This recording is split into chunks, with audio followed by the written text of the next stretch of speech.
नमस्कार दोस्तों, मैं आपका अपने चैनल HVS स्टडीज़ में स्वागत करता हूं। इस वीडियो में आपके लिए 6 दिसंबर 2022 का करंट अफेयर लेकर आ गया हूं। साथ में हम स्टैटिक जीके और रिलेटेड करंट अफेयर का रिवीजन करते हुए चलेंगे।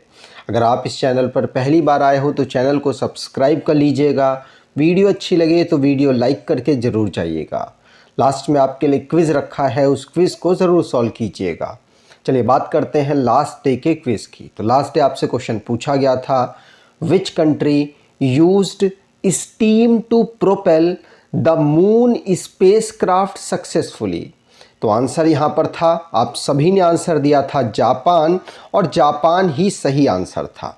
आज के पहले क्वेश्चन की बात करें तो आज का पहला क्वेश्चन है, India's first gold ATM in which city. तो इंडिया का पहला गोल्ड ATM किस शहर में लगाया गया है?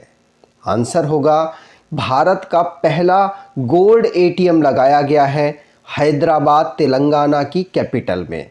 याद रखिएगा।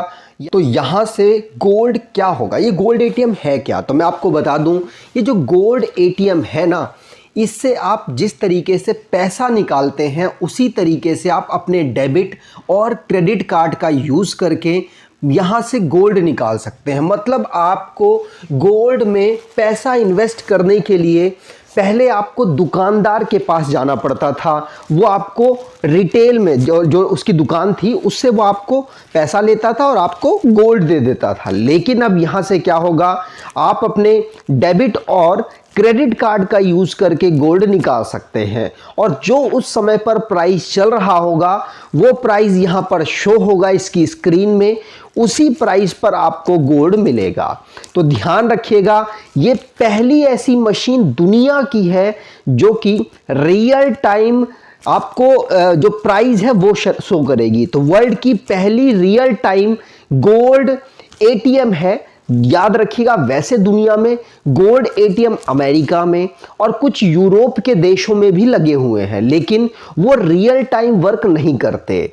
लेकिन ये रियल टाइम वर्क करेगा। रियल टाइम का मतलब जो उस समय पर गोल्ड का प्राइस है वो दिखा रहा होगा, और उसी प्राइस के अकॉर्डिंग आपको गोल्ड के कॉइन्स को ये देगा। और गोल्ड के कॉइन्स मैंने आपको बता दिया, डेबिट और क्रेडिट कार्ड का यूज करके आप गोल्ड के कॉइन्स को निकाल सकते हैं। इसमें कौन कौन से गोल्ड के कॉइन निकाल पाएंगे आप? तो 0.5 ग्राम का, 1 ग्राम का, 2, 5, 10, 20, 50 और 100 ग्राम तक के आप यहां पर गोल्ड कॉइन्स को निकाल सकते हैं। ये जो गोल्ड ATM है, इसको डेवलप किसने किया, इसको स्थापित किसने किया? तो हैदराबाद बेस्ड एक कंपनी है जो गोल्ड के मतलब गोल्ड का ही काम करती है। गोल्ड सिका प्राइवेट लिमिटेड इसका नाम है। इसने गोल्ड ATM को स्थापित किया है, और अभी इनकी अनाउंसमेंट है कि और भी शहरों में गोल्ड ATM लगाने वाले हैं। आपको बता दूं, गोल्ड सिका प्राइवेट लिमिटेड हैदराबाद बेस्ड है और इसको स्थापित किया गया था 1990 में। ठीक है, चलिए आगे बात करें। अब ये मिसलेनियस क्वेश्चन हुआ, तो मिसलेनियस से रिलेटेड जो भी करंट अफेयर बने हैं उनको रिवाइज कर लेते हैं। जैसे पहला क्वेश्चन पढ़ लिया। दूसरा, फसाई ने याक को, हिमालयन याक को फूड एनिमल के रूप में घोषित किया है। कटक की बलि यात्रा को गिनीज वर्ल्ड रिकॉर्ड में एंट्री मिली है। कैम्ब्रिज डिक्शनरी ने होमर को वर्ड ऑफ द ईयर 2022 घोषित किया है। मथुरा और वृंदावन का जो रूट होगा उसको कार्बन न्यूट्रल टूरिज्म डेस्टिनेशन बनाने की घोषणा वर्ष 2041 तक की गई है।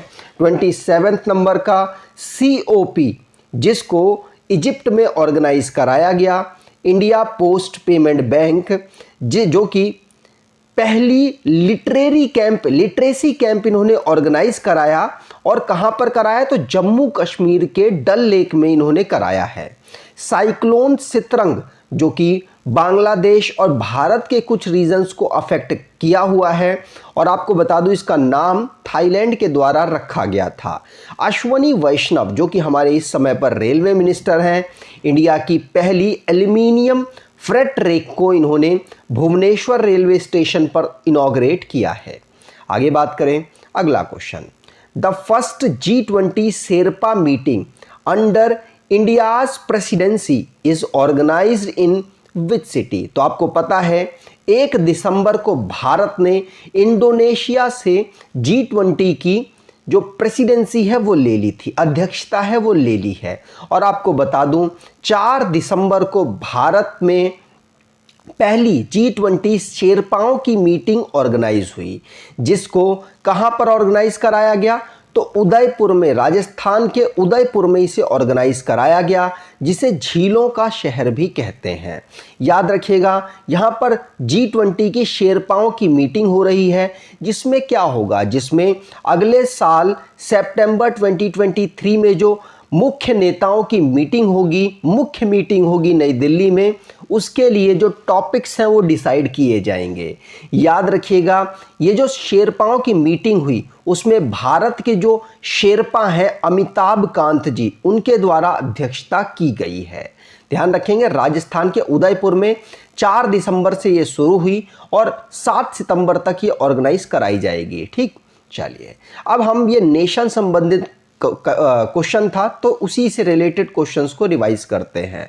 पहला क्वेश्चन पढ़ लिया। दूसरा, जियो ने 5G नेटवर्क की पूरी सुविधा गुजरात के 33 डिस्ट्रिक्ट में दे दी है और ये ऐसा पहला स्टेट बना जहां पर 100% 5G सर्विस स्टार्ट कर दी जियो ने। अर्जुन मुंडा जो कि हमारे जनजातीय मंत्री हैं, केंद्रीय जनजातीय मंत्री हैं, जिन्होंने 100 आर्चरी एकेडमी को खोलने की घोषणा की है। प्रधानमंत्री मोदी ने अरुणाचल प्रदेश की पहली ग्रीनफील्ड एयरपोर्ट डोनी पोलो एयरपोर्ट को लॉन्च किया। विक्रम एस रॉकेट जो कि इसरो के द्वारा लॉन्च किया गया और भारत का यह पहला प्राइवेट डेवलप्ड रॉकेट है, जिसको स्काई रूट एरोस्पेस के द्वारा डेवलप किया गया। इंडिया वर्ल्ड की second largest producer of steel बना है, पहले पर चाइना है। प्रधानमंत्री मोदी जी ने 108 feet tall statue of prosperity को लॉन्च किया, जो कि बेंगलुरु में इन्होंने लॉन्च किया है और ये स्टैचू ऑफ प्रॉस्पेरिटी केम्पेगौड़ा का स्टैचू है। ईयर 2022 को आसियान और भारत के फ्रेंडशिप ईयर के रूप में घोषित किया गया। प्रधानमंत्री नरेंद्र मोदी जी ने वंदे भारत ट्रेन को, साउथ इंडिया की पहली वंदे भारत ट्रेन को लॉन्च किया है। G20 जो कि आपको पता है भारत में हो रहा है इस बार, तो G20 की जो इस बार की थीम है वसुधैवा कुटुंबम है, जिसका मतलब है one earth, one family, one future. आगे बात करें, अगर आप अपने करंट अफेयर को और बेहतर करना चाहते हैं तो आप इस ई बुक को परचेज कर सकते हैं। इसमें 10 महीने की करंट अफेयर की पूरी सीरीज आपको लॉन्च की गई है, जिसमें 2600 क्वेश्चंस का कलेक्शन है। 79 रुपीज़ में आपको ये मिल रही है। डिस्क्रिप्शन बॉक्स में लिंक है, वहां से आप इसे परचेज कर सकते हैं। अगले क्वेश्चन की बात करें, what is its position of India in the international aviation ranking? तो अंतरराष्ट्रीय विमानन रैंकिंग में भारत का स्थान क्या रहा? तो भारत का स्थान 2018 से काफ़ी अच्छा हुआ है। 2018 में भारत की रैंक थी 102 और 2022 में जब बात करेंगे तो भारत की रैंक 48 हो चुकी है, चाइना से भी बेहतर। चाइना की रैंक है 49। तो भारत ने काफ़ी बढ़िया परफॉर्मेंस किया इंटरनेशनल सिविल एविएशन में, और जिसमें भारत की रैंकिंग क्या पहुंच गई? तो 48 भारत की रैंकिंग पहुंच गई। ये जो रैंकिंग है ग्लोबल एविएशन सेफ्टी रैंकिंग है, जिसको लॉन्च किया है इंटरनेशनल सिविल एविएशन ऑर्गेनाइजेशन ने। याद रखिएगा पूछा जा सकता है। इसमें टोटल 187 कंट्रीज थे, उसमें भारत की रैंक है 48। याद रखेंगे, पूछा जा सकता है। ठीक है, चलिए अब इंटरनेशनल सिविल एविएशन ऑर्गेनाइजेशन की बात करें तो ध्यान रखिएगा, जो इंटरनेशनल सिविल एविएशन ऑर्गेनाइजेशन है, इसका हेडक्वार्टर मॉन्ट्रियल कनाडा में है। कहां पर? मॉन्ट्रियल कनाडा में है। और इसको फाउंड किया गया था 1944 में। प्रेसिडेंट साल्वातोर सिचियातानो है और इस ये जो रैंकिंग है इसमें टॉप पोजीशन पर कौन है, तो आपको बता दूं टॉप पोजीशन पर सिंगापुर है। दूसरी रैंकिंग पर कौन है, तो यूएई है। और तीसरी पोजीशन पर साउथ कोरिया है। भारत के पड़ोसी देशों और भारत में सबसे बेहतर रैंक भारत की है, ध्यान रखिएगा 48। चाइना की 49 है, मैंने आपको बता ही दिया। पाकिस्तान का और बुरा हाल है, 100 रैंक है पाकिस्तान की। अब जो रैंकिंग रिपोर्ट से रिलेटेड क्वेश्चंस बने हैं उनको रिवाइज करते हैं। पहला क्वेश्चन पढ़ लिया। दूसरा, भारत की रैंक 61 है किसमें, नेटवर्क रेडीनेस इंडेक्स में, जिसमें यूएसए की रैंक टॉप है। क्लाइमेट चेंज परफॉर्मेंस इंडेक्स में भारत की रैंक 8 है। पहले दूसरे तीसरे पोजीशन पर कोई नहीं है। डेनमार्क 4th पोजीशन पर है। फोर्ब्स के द्वारा रिलायंस को इंडिया का बेस्ट एम्प्लॉयर घोषित किया गया है। वैसे वर्ल्ड वाइड इसकी रैंक 20 है। लेकिन दुनिया में अगर बात की जाए पहले रैंक पर कौन है, तो कौन, साउथ कोरिया की कंपनी सैमसंग है। दिल्ली की इंदिरा गांधी इंटरनेशनल एयरपोर्ट को वर्ल्ड का 10th बिजिएस्ट एयरपोर्ट माना गया है और ये पहला भारत का एयरपोर्ट है जो टॉप 10 रैंकिंग में आया है। बात करें पहली रैंक पर कौन है, तो पहली रैंक पर अटलांटा इंटरनेशनल एयरपोर्ट है यूएसए का। शिव नादर साहब को मोस्ट जेनरस फिलैंथ्रोपिस्ट, दानवीर के रूप में इनको रिप्रेजेंट किया गया और सबसे ज़्यादा दान करने में 2022 में ये रहे हैं। हरियाणा टॉप पोजीशन पर है पब्लिक अफेयर इंडेक्स 2022 में बड़े स्टेट्स में। छोटे स्टेट्स में सिक्किम है। यूनियन टेरिटरी में कोई नहीं है, मतलब यूनियन टेरिटरी की इसमें रैंकिंग नहीं इंक्लूड की गई। ग्लोबल हंगर इंडेक्स में भारत की रैंक 107 है। महाराष्ट्र फॉरेन टूरिज्म 2021 में टॉप पोजीशन पर है। आगे बात करें, अगला क्वेश्चन, पराक्रम दिवस will be celebrated in which of the following state, तो आंसर होगा पराक्रम दिवस भारत 5 दिसंबर को ऑब्जर्व करता है। 5 दिसंबर को इसलिए ऑब्जर्व करता है क्योंकि 1971 में भारत ने 5 दिसंबर को जीत दर्ज की थी पाकिस्तान के खिलाफ, और लोंगेवाला राजस्थान में पराक्रम दिवस हम ऑब्जर्व कर रहे हैं। तो यहां पर सी ऑप्शन बिल्कुल सही था। पराक्रम दिवस राजस्थान के जैसलमेर में ऑर्गेनाइज कराया गया, जैसलमेर लोंगेवाला में। ध्यान रखिएगा यहीं पर बैटल ऑफ जो पाकिस्तान के साथ बैटल हुई थी 1971 की, उसमें उसकी जीत के उपलक्ष्य में 5 दिसंबर को हम इसको ऑब्जर्व करते हैं। ठीक है, लोंगेवाला वॉर मेमोरियल में। आगे बात करें, ये इंपॉर्टेंट डे से रिलेटेड क्वेश्चन था तो रिवाइज कर लेते हैं। जैसे नेशन ने इंडियन नेवी डे कब कहाँ ऑब्जर्व किया, किस डेट में ऑब्जर्व किया, तो 4 दिसंबर को ऑब्जर्व किया। International day of persons with disability हमने 3 दिसंबर को। नेशनल पॉल्यूशन कंट्रोल डे 2 दिसंबर। वर्ल्ड कंप्यूटर लिटरेसी डे 2 दिसंबर। और international day for the abolition of slavery 2 December. BSF ने 58 नंबर का रेजिंग डे 1 दिसंबर को ऑब्जर्व किया। और वर्ल्ड एड्स डे हमने 1 दिसंबर को ऑब्जर्व किया है। आगे बात करें, अगला question, which country is open for Indian investment in infrastructure sector, तो बुनियादी ढांचा क्षेत्र में भारतीय निवेश के लिए कौन सा देश खुला है।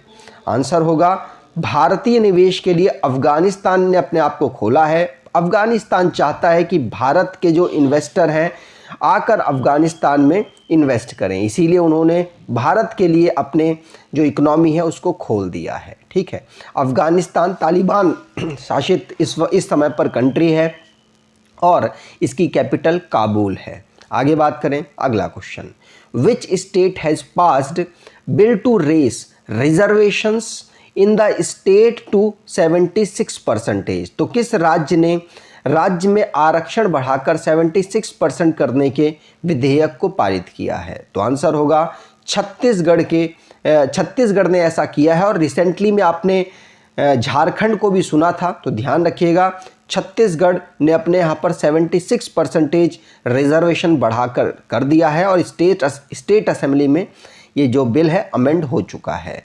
यहाँ पर बात की जाए तो जो शेड्यूल्ड ट्राइब्स हैं उनको 32% रिजर्वेशन मिला है, अदर बैकवर्ड क्लासेस को 27, शेड्यूल्ड कास्ट को 13% और इकोनॉमिक वीकर सेक्शन को 4% के रिजर्वेशन के साथ 76% का रिजर्वेशन हो चुका है। आगे बात करें, which high court has banned use of mobile phones inside temple.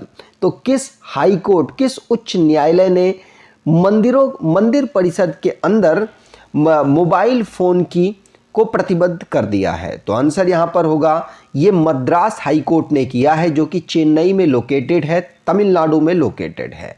Madras high court ने मोबाइल फ़ोन को तमिलनाडु के टेम्पल्स में बैन कर दिया है। अब लोगों को जो दिक्कत होगी, अब इसमें जो टेम्पल है वो अपने यहाँ पर डिपॉजिट लॉकर को खोलेगा, जिसमें फ़ोन को डिपॉजिट किया जाएगा और उसके लिए सिक्योरिटी पर्सन को हायर करना पड़ेगा, अपॉइंट करना पड़ेगा, मंत्री जो हमारा मंदिर परिषद है उसको, और उसके बाद वो उन फ़ोन्स की रखरखाव करेगा। ठीक है, चलिए आगे बात करें।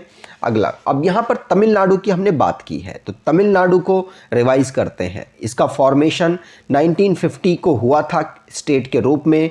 कैपिटल इसकी चेन्नई है, डिस्ट्रिक्ट 38 है, गवर्नर RN रवि है, चीफ मिनिस्टर MK स्टालिन है, लेजिस्लेचर यूनिकैमरल है जहाँ की असेंबली में 234 सीट्स, लोकसभा में 39 सीट्स और राज्यसभा में 18 सीट यहाँ पर आती हैं। हाई कोर्ट की बात करें तो मद्रास हाई कोर्ट है यहाँ पर, जो कि चेन्नई में लोकेटेड है।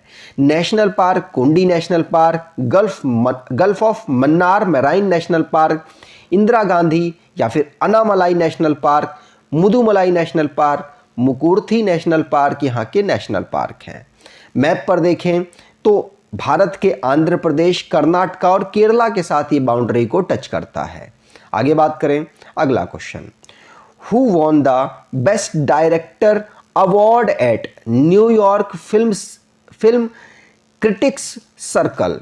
तो न्यूयॉर्क फिल्म क्रिटिक्स सर्कल में सर्वश्रेष्ठ निदेशक का पुरस्कार किसने जीता है? तो अभी आपने बहुत बार मैंने आपको पढ़ा दिया, RR राजमौली को यह अवार्ड अनाउंस हुआ था और RR राजमौली को RRR के लिए न्यूयॉर्क फिल्म क्रिटिक्स सर्कल में बेस्ट डायरेक्टर का अवार्ड मिला है। ध्यान रखिएगा, पूछा जा सकता है, 2 दिसंबर को इनको यह अवार्ड प्राप्त हुआ।